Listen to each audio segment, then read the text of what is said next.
Hey everybody, I apologize for the late upload. Won't lie, my brain's been really active these last few days, and I just haven't really had time for my brain synapses or whatever you want to call it to really decompress.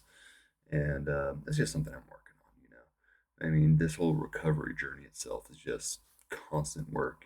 Trying to take care of myself while being able to help others and just get everything else figured out in the meantime. Little update though. I did find a job.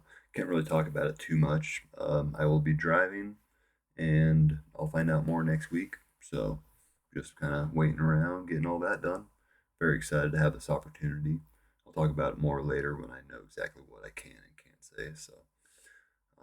Yeah, today's episode, I don't know, it feels weird to say that.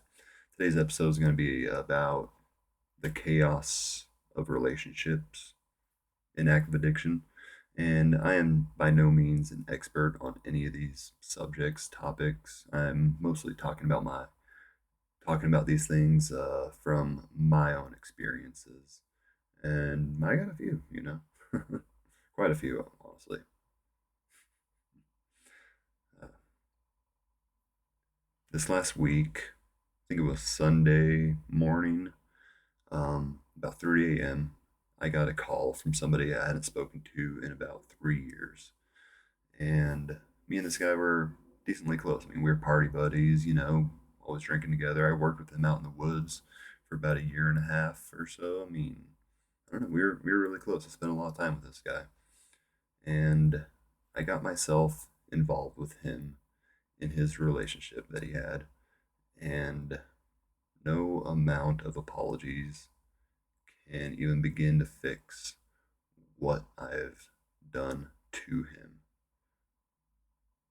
And he is valid in all his feelings, all his hatred towards me, and that's just something I gotta live with. He called me about 3 a.m. We talked for maybe about a minute or so, barely even spoke, And next morning, about 8 o'clock in the morning, I want to say, he just unloaded on me. I let him verbally abuse me for a couple hours just to let him get things off his chest. I mean, I'm sure he's been waiting for that moment for a while to really talk to me or just even say those things to me. And I deserve to hear all of that.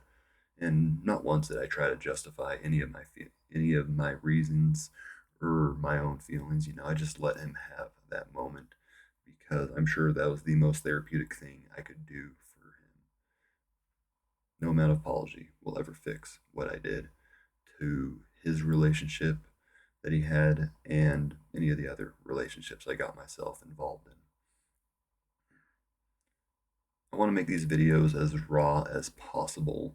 And by raw, I mean, I don't want to have to edit them. I don't want to have to pause the video and regain my composure. I really just want them to be done in one shot, not a lot of video editing to them. Just kind of keep it going like that. And I don't know. I feel like that raw emotional density holds a lot of weight. So, yeah. Anyways, back into relationships, something I am terrible at. Mm, human interactions and social type things, social relationships that I have, very difficult for me with the diagnosis I got last summer. I mean, gave me the whole roadmap I needed to kind of fix myself and work on things, learn things that I need to practice empathy, sympathy, not being codependent, learning how to fix the trust issues that I have and not just rely on somebody to fix my problems is something that I still struggle with. And that's just life. I feel like an idiot making this only because, like, these are just things I struggle with. And I'm not trying to preach to anybody when it comes to making these, but I don't know, maybe it helps somebody out there. I see a lot of times, well, seen a lot of the times when the program that I was in, a lot of people getting involved in a relationship their first few days being sober, and never works out well. Never really works out well. Maybe some of them do, but for the most part, I can count on one hand how many relationships I've seen work in early recovery, and that takes a lot of work. So props to those people that can actually make it work. Um, Me myself, I dated two women in my sobriety, like actually dated. When I first got sober, I had a lady that would pick me up from Springfield, drive an hour, pick me up, drive an hour back to Springfield. We'd have our fun all day, and then she'd just drive another 2 hours to drop me off and go back to her home. And I only did that because I got mine out of it. you know, and it's kind of gross. We both knew that it wasn't going to be any kind of serious relationship or anything, and I guess that's nice. But still, I mean, it's gross to share your body like that, share your soul with somebody that you don't really love. But yeah, I've dated two women in sobriety. One of them definitely 13 stepping. Her first week into sobriety, she latched on to me. She showed me attention, showed me affection, and I was a lonely person. I'm still a lonely person, and I struggle with that. Struggle with learning how to love myself, and that'll come in time. That will all figure. I won't say it'll figure itself out, but it's something that I got to figure out on how to deal with it. And that's where the first mistake with that whole relationship right there was. I mean, yeah, she's pretty. I didn't know a damn thing about her besides the fact that she was giving me attention. She chose to give me attention. And it's like there's so much more to relationships than just somebody liking you, somebody cute liking you. And I don't know. It's in the past. Can't change it. I dated a woman earlier this year for about a month, month and a half maybe. And she was 3, 4 months into sobriety. She ended up relapsing while we were together. And then lies upon lies upon lies just kept on getting added into it. And for about 2 months after their relationship ended, I mean, I just kept on finding out more lies that she was telling me and getting me involved with. And that kind of broke me in a way, you know? I mean, especially just finding out more lies after the fact that we were done with the relationship. And I don't know. I got a few dating apps open, mostly so I can try to meet some people. And I feel like I'm not even going on the whole topic of chaos and addiction. When I was using, went through, when I was using, I had way more girlfriends than I ever did in my sobriety. And that's something that's just mind blowing to me. I don't really get that aspect. Maybe it's like the whole danger side. Women are attracted to the whole exciting, not knowing what to expect, it's going to happen, et cetera, et cetera. I don't know. Something that I'm still trying to wrap my head around. But I don't know what relationship to talk about because I mean, they were just also they're terrible on my end because I could have been so much better in so many ways. I got involved with a woman one time that had four fucking kids, and I got close to those kids too, and then I just dropped them all. I had no business doing that. No fucking business getting myself involved with fucking another kid's life. Can't say I scarred those children, but I mean, it's wild. Can't believe I put myself or did that to other people and then get myself involved with other relationships that I had no business sticking my nose in. One woman, they weren't married, they were together for a very long time.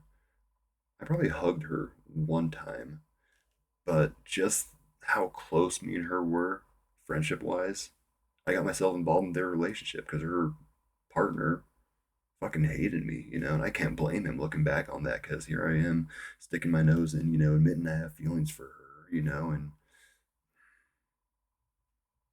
I'll never get those friendships back. I'll never get those friendships back. Lost a lot of friends just in the whole party scene, because, oh, hey man, I don't have enough money for a bag tonight. Can you front me? 3 months later, hey man, do you have the money that you owe me? No, fuck you, dude. I wish I could make this a lot more eloquent and talk about um, some actual useful stuff. Sad fact is, I really can't, because I mean, I just don't get human interactions. And it's something very difficult that I'm trying to work on, I don't know. Part of this video feels like a vent now, and that'll be okay if it's like that. I've been holding off making this video just because, I mean, I don't know if I'm ready for it. It's hard to talk about relationships when you're not good at them. It's ridiculous. But yeah, I was a manipulator. One of my old hookups, we were doing our thing maybe for about 2 months or so, and we tried to be friends for a couple years after, for a couple of years, and the entire friendship, I was drinking, I was using, and I constantly just trying to manipulate her into getting back with me just so I could, hit that one more time and no care about what she really wanted, just what I wanted. It's gross. Still grosses me out the person I was, the way I involved myself with so many people and broke hearts, broke a couple marriages. One of those marriages, they're still together, and I just hope they're doing well. Her husband, I didn't really know him too well, but every time I seen him, he was the friendliest person. He would stop everything that he's doing. If I ever showed up to a party, he would stop everything he's doing, make it a point, scream and yell my name, Josh, how you doing? Just run over, give me a fucking huge hug, and just treat me like I was his best friend. I ruined that. Despicable. Everyone knows an addiction that our families tend to suffer a lot too. For me, my kids never really knew that side of me because I just flat out ignored them. They live in South America, so I mean, if I really wanted to, I could just disappear and not have to worry about them at all. But what kind of person would I be if I do that? You know, those kids look up to me. They look up to me. They're my best fucking friends. They live miles away in a different country, and they still look up to me like I'm a fucking hero. And maybe when they get older, I'll talk about who I was and what I was doing. But for now, it's just I gotta be daddy, when I can. Love my babies. I was married for about 4 years, separated for about six, and in that marriage, that's first time I was like heavily involved with a woman and trying to convince myself that I love her, and it's terrible. I don't want to be talking about myself in a terrible light in this, but I mean that's all it's really going to be. It's not a pity party either. I mean this is just all honesty, She cared about me. She cared about me deeply, And I was using drugs behind her back, stealing money out of my kids' piggy banks just so I could feed my own addiction. And I can't believe that she put up with me doing all that. She didn't even know that I was using. She probably still doesn't know to this day that I was using when I was living with her. But I doubt she'll ever see this video. If you ever do, I'm sorry, Maho.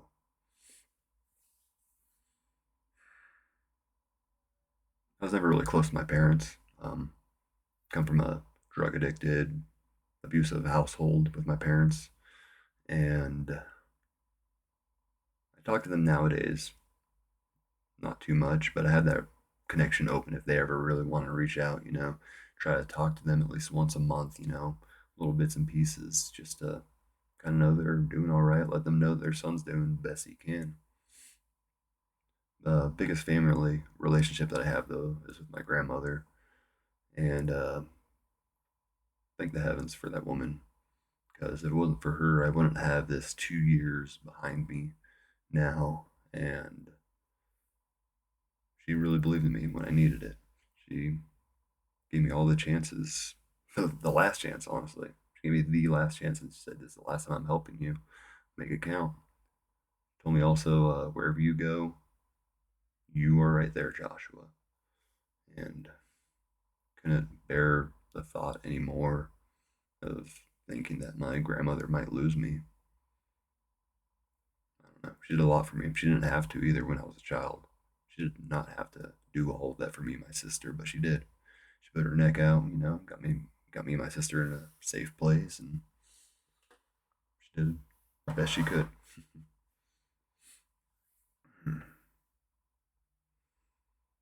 A lot of friendships in drug addiction become enabling, and that's just wild, honestly.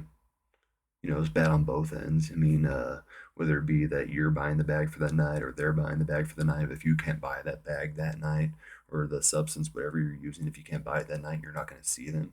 Like that's not friendship. That's manipulation.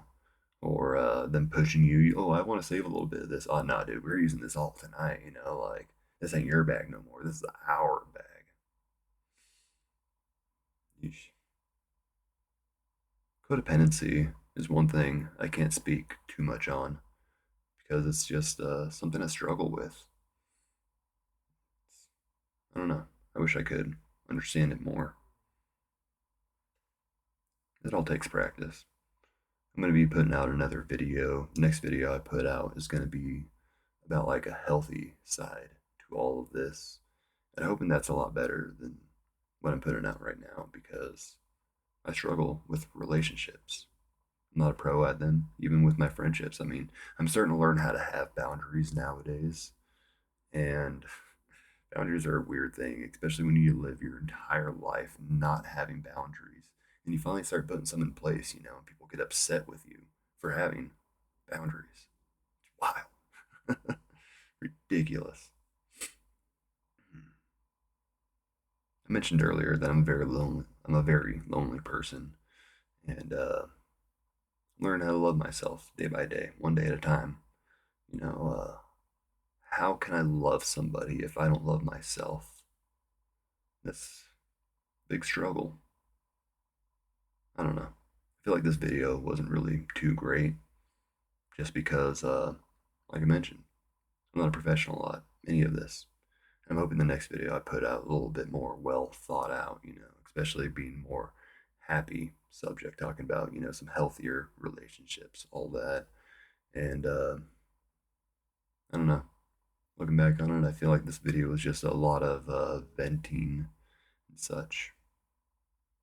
So I'm sorry, guys. Sorry if I let you down on that. But other than that, I mean, just my experiences with having terrible relationships. uh, I don't know. Catch you guys later.